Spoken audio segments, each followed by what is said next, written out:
위대한 철학자도 사랑 앞에서는 무너졌다.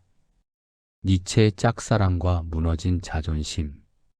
이야기를 시작하기 전에 구독과 좋아요 한 번씩 눌러주시면 정말 감사하겠습니다. 여러분의 작은 관심이 저에게는 큰 힘이 됩니다. 오늘도 함께 해주셔서 고맙습니다. 신은 죽었다. 이 한마디로 세상을 뒤흔든 철학자 프리드리 니체. 그는 말이지, 당대 최고의 지성이었어. 그런데 말이야, 그런 그도 사랑 앞에서는 아무 말도 하지 못했다네. 생각해보면 참 아이러니하지 않나. 세상의 모든 것을 의심하고 신까지 부정했던 남자가 한 여자 앞에서는 그저 떨리는 마음을 감추지 못했다는 게, 철학으로는 세상을 움직였지만 사랑으로는 한 여자의 마음도 움직이지 못했던 거야. 우리도 젊었을 적엔 그랬지. 좋아하는 사람 앞에서 멋진 말 한마디 제대로 못하고 그저 바보처럼 서 있기만 했던 기억이 있어. 준비한 말도 다 까먹고 얼굴만 빨개지고. 니체도 그랬을 거야. 세상에서 가장 똑똑한 사람도 사랑 앞에서는 우리 같은 평범한 사람과 다를 게 없었던 거지. 1882년 봄이었다네. 니체는 38살. 이미 철학계에서는 제법 이름을 날리고 있었어. 하지만 그의 마음속엔 늘 외로움이 자리하고 있었지. 친구도 별로 없고 건강도 좋지 않고 혼자 여기저기 떠돌아다니며 살고 있었어. 사실 니체의 삶은 순탄치 않았어. 어릴 때부터 병약했고 젊은 나이에 대학 교수까지 됐지만 건강이 나빠져서 그만뒀지. 두통에 시달리고 눈도 나빠서 책 읽기도 힘들었어. 그런 상황에서 혼자 살다 보니까 마음도 메말라갔던 거야. 사람은 혼자 살 수 없는 존재잖아. 아무리 강한 척해도 말이야. 루 살로메. 그녀의 이름을 처음 들었을 때부터 니체의 심장은 뛰기 시작했다고 하더군.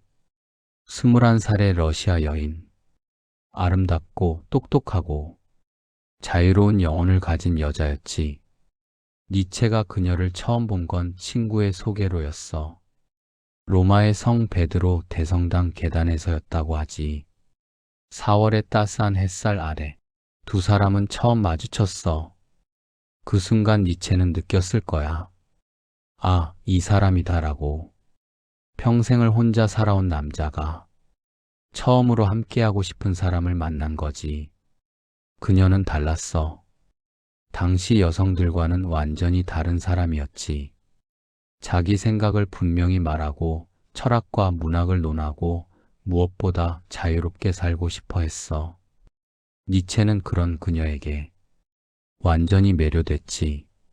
마치 자신이 그토록 찾아 헤매던 영혼의 동반자를 찾은 것 같았을 거야. 그때 니체가 느꼈을 감정을 상상해봐. 평생 혼자였던 남자가 자신을 이해해 줄 것 같은 여자를 만났을 때의 그 설렘. 가슴이 얼마나 뛰었을까. 밤에 잠도 제대로 못 잤을 거야. 다음에 또 만날 생각에 무슨 말을 해야 할지 고민하면서 말이야. 우리도 그랬었거든. 좋아하는 사람 생각하면 밤새 잠 못 이루던 그때가 있었지. 루 살로메도 범상치 않은 여자였어. 러시아 귀족 집안 출신이었는데 당시로서는 드물게 대학에서 공부했지. 그것도 철학과 종교학을 말이야. 그녀는 자신만의 세계관이 뚜렷했고 누구에게도 휘둘리지 않으려 했어. 21살 여자치고는 대단히 독립적이었지. 그녀의 꿈은 결혼이 아니라 자유로운 지식인으로 사는 것이었어. 나이가 들어서 돌이켜보면 알게 되지. 사랑이란 게 말이야, 그 사람의 모든 걸 좋아하는 게 아니라 그 사람이 가진 어떤 특별함에 마음을 빼앗기는 거더라고. 니체에게 루 살로메는 그런 존재였어. 니체는 만난 지 얼마 안 돼서 청혼을 했다네. 친구를 통해서. 직접 말할 용기가 없었던 거지. 얼마나 떨렸을까? 세상에서 가장 용감한 사상을 펼치던 그 철학자가 한 여자에게 마음을 전하는 데는 용기가 부족했던 거야.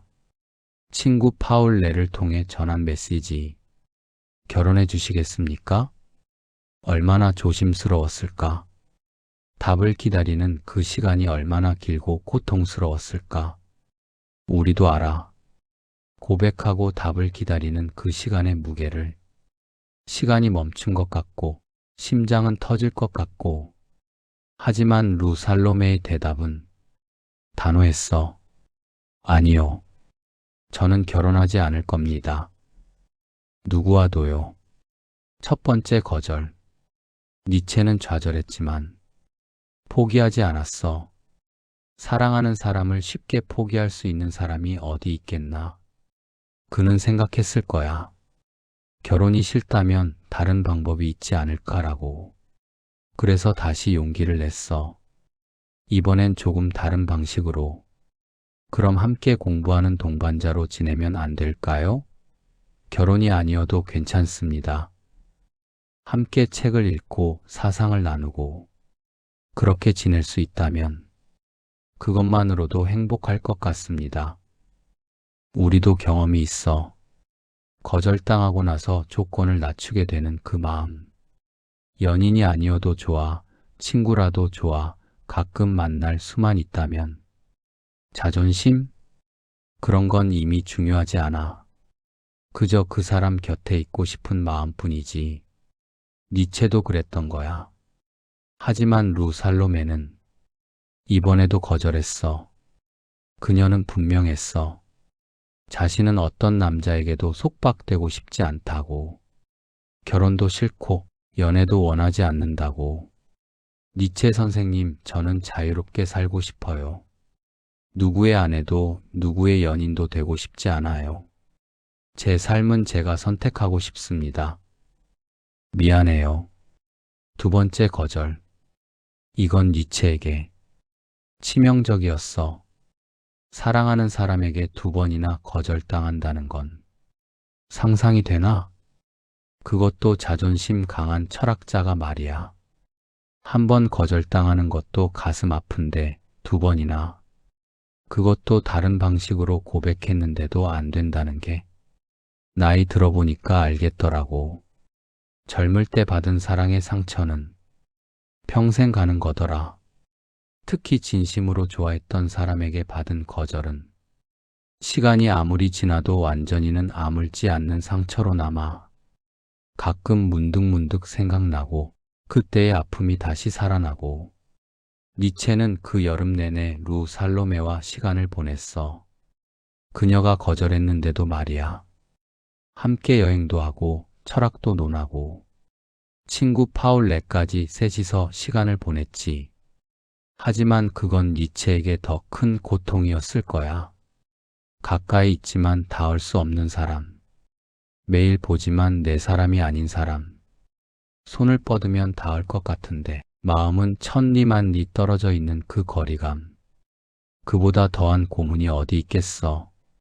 차라리 안 보는 게 나았을 텐데 그래도 보고 싶어서 함께 있었던 거야. 사랑이란 게 그런 거더라고. 결국 니체의 자존심은 산산조각이 났어. 세상 모든 걸 꿰뚫어 보던 그 철학자가 한 여자 앞에서는 그저 거절당한 한 남자에 불과했던 거지. 초인을 말하던 사람이 사랑 앞에서는 가장 나약한 인간이 된 거야. 더 아팠던 건 루살로메가 나중에 다른 남자와 사랑에 빠졌다는 거야. 니체를 거절하고 얼마 지나지 않아서 말이야. 그 남자는 바로 니체의 친구였던 파울레였어. 셋이서 함께 여행하던 그 친구 말이야. 그게 얼마나 아팠을까? 나는 결혼 안 한다. 연애도 안 한다던 그녀가 다른 남자와는 사랑에 빠졌다는 게 나중에는 실제로 결혼까지 했지. 물론 파울레와는 아니었지만 다른 남자와 평생을 함께 했어. 사람이 그렇지. 당신이 싫어서가 아니라 사람이 싫어서 결혼 자체가 싫어서라고 거절당하면 그나마 위로가 되잖아. 근데 나중에 보니까 다른 사람하고는 잘만 하더라. 그럼 결국 나만 싫었던 거잖아. 나만 부족했던 거잖아. 그게 얼마나 자존심 상하는 일인데, 얼마나 가슴 아픈 일인데. 니체는 점점 더 고립됐어. 주변 사람들과도 관계가 틀어졌지. 친구들도 하나둘 떠나갔고, 그는 혼자가 됐어. 완전히. 루 살로메와 헤어진 후 니체의 삶은 점점 더 고독해졌어. 그는 유럽 곳곳을 떠돌아다녔지. 스위스의 산속, 이탈리아의 작은 마을, 프랑스의 해변. 어디를 가도 그는 혼자였어. 아무도 그를 이해해주지 않았고 그 역시 누구도 이해하려 하지 않았어. 편지를 쓰고 또 썼어. 친구들에게, 가족에게, 출판사에게. 하지만 답장은 거의 오지 않았지. 책을 출판해도 팔리지 않았고 사람들은 그의 사상을 이해하지 못했어. 심지어 미친 사람 취급을 받기도 했지. 세상은 그를 외면했고 그 역시 세상을 외면했어. 건강도 점점 나빠졌어. 두통은 더 심해졌고 시력도 계속 나빠졌지. 혼자 살다 보니 제대로 먹지도 못했을 거야. 몸도 마음도 병들어갔던 거지. 그래도 그는 글을 썼어. 아무도 읽지 않을 것 같아도 계속 글을 써내려갔어. 나이가 들면 외로움이 뭔지 알게 돼. 젊을 땐 혼자 있는 게 자유라고 생각했는데 나이 들면 혼자 있는 게 고독이 되더라고. 말할 사람이 없는 게, 함께할 사람이 없는 게 얼마나 외로운지. 니체도 그랬을 거야. 처음엔 자유를 찾아 떠났지만 결국 찾은 건 외로움뿐이었던 거지. 하지만 이상하게도 그 외로움 속에서 니체의 사상은 더 깊어졌어. 고통이 그를 더 예리하게 만들었고 외로움이 그를 더 깊게 만들었지. 그가 남긴 최고의 작품들, 차라투스트라는 이렇게 말했다. 선악의 저편, 도덕의 계보. 이런 책들은 대부분 루 살로메와 헤어진 후 이 외로운 시기에 나왔어. 루 살로메를 만나고 거절당하고 외로워진 그 모든 경험이 결국 니체의 철학을 완성시켰어. 그는 사랑의 고통을 통해 인간의 본질을 더 깊이 이해하게 됐지. 사랑도 도덕도 가치도 모든 게 인간이 만든 것이고 그 뒤에는 권력의 의지가 있다는 걸 깨달았어. 고통 없이는 위대함도 없다. 극복할 수 없는 것은 나를 더 강하게 만든다. 니체가 남긴 말이야. 그는 자신의 고통을 부정하지 않았어. 오히려 그 고통을 끌어안고 거기서 의미를 찾았지. 사랑에 실패한 게 아니라 사랑을 통해 인간을 배웠다고 생각했던 거야. 거절당한 게 아니라 인간의 자유의지를 목격했다고 여겼던 거지. 우리도 이제야 알겠어. 젊을 때 겪었던 실패한 사랑, 거절당했던 기억, 혼자였던 시간들. 그게 다 헛되지 않았더라고. 그 경험들이 나를 지금의 내가 되게 만든 거지. 더 이해심 많은 사람으로, 더 깊이 생각하는 사람으로, 더 강한 사람으로. 니체도 그랬을 거야. 루 살로메에게 거절당하지 않았다면 그렇게 깊은 사상가가 되지 못했을 거야. 고통이 그를 단련시켰고 외로움이 그를 성숙하게 만들었어. 사랑의 실패가 역설적으로 그의 사상을 완성시킨 거지. 그는 영원의 길을 말했어. 똑같은 인생을 영원히 반복해서 살아야 한다면 그래도 기꺼이 받아들일 수 있느냐고. 루 살로메에게 받은 상처까지도 그 고통까지도 다시 겪을 수 있느냐고. 니체는 그렇다고 대답했을 거야. 그 모든 고통이 자신을 만들었으니까. 니체는 평생 사랑을 얻지 못했어. 루 살로메는 끝내 그의 곁으로 돌아오지 않았지. 그는 45살에 정신이 무너졌고 이후 10년을 병상에 누워 지냈어. 55살에 세상을 떠났지. 외롭고 쓸쓸한 죽음이었어. 마지막 순간까지도 그는 혼자였지. 하지만 그가 남긴 사상은 세상을 바꿨어. 그의 책들은 그가 죽은 후에야 비로소 빛을 발했지. 살아생전엔 이해받지 못했지만 죽고 나서 위대한 철학자로 기억됐어. 생각해보면 참 아이러니하지. 사랑을 얻지 못한 그 사랑이 결국 그의 사상을 더 깊게 만들었다는 게. 만약 루 살로메가 그를 받아들였다면 우리는 지금의 니체를 알지 못했을지도 몰라. 행복한 니체는 위대한 철학자가 되지 못했을 거야. 루 살로메는 어땠을까? 그녀도 나중에 니체를 회상하는 글을 남겼어. 그는 내가 만난 가장 위대한 정신이었다고. 하지만 사랑은 아니었다고. 존경은 했지만 사랑하지는 않았다고. 그게 더 슬프더라고. 한 사람에게는 평생의 사랑이었는데 다른 사람에게는 그저 존경하는 선생님이었던 거야. 나이가 들어 돌아보면 알게 돼. 실패한 사랑 하나가 인생을 통째로 흔들었던 때가 있었다는 걸. 그때는 세상이 끝난 것 같았지. 숨도 제대로 쉬어지지 않고 밥맛도 없고 아무것도 하기 싫었어. 하지만 지금 생각해보면 그 경험이 나를 더 단단하게 만들었더라고. 더 깊은 사람으로 만들었어. 니체도 그랬을 거야.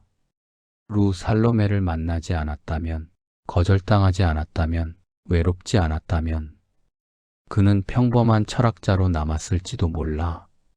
하지만 그 모든 고통이 그를 위대하게 만들었어.